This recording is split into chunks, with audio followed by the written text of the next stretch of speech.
susunod na programa ay rated PG. Ito ay nangangailangan ng patnubay at gabay ng magulang para sa mga batang manunood.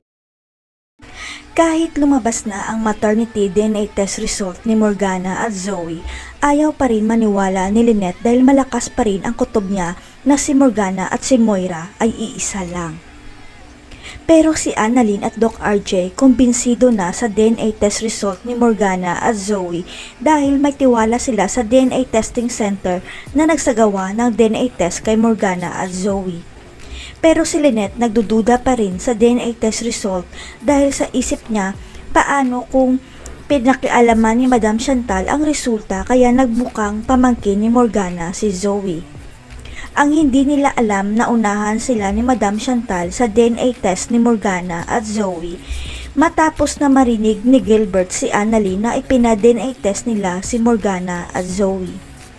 Kaya inutusan ni Madam Chantal si Gilbert na palitan ang DNA samples ni Moira sa lab at palitan ito ng DNA samples ni Morgana o Nushi G, ang other half-sister ni Moira. Lumabas na rin ang totoo na hindi gawa-gawa lang ni Madam Chantal si Morgana Go dahil si Morgana Go pala ay totoong half-sister ni Moira at hiniram niya lang ang identity nito. Pero kung naisahan ni Madam Chantal ang mga tanyag, hindi nila maiisahan si Lynette sapagkat sikretong ipapaspecialize maternity DNA test ni Lynette si Morgana sa ibang clinic.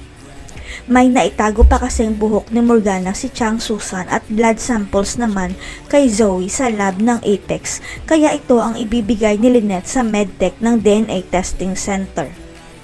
Ayon sa medtech, pwede niyang matukoy kung totoong mag-ina nga si Morgana at Zoe sa pamamagitan ng specialized maternity DNA test at lalabas ang result after 2 weeks. Hanggang sa lumabas na ang specialized DNA test result ni Morgana at Zoe at biglang gumuho ang mundo ni Lynette dahil nakumpirma niya na 99% nagmatch ang DNA ng mag-ina.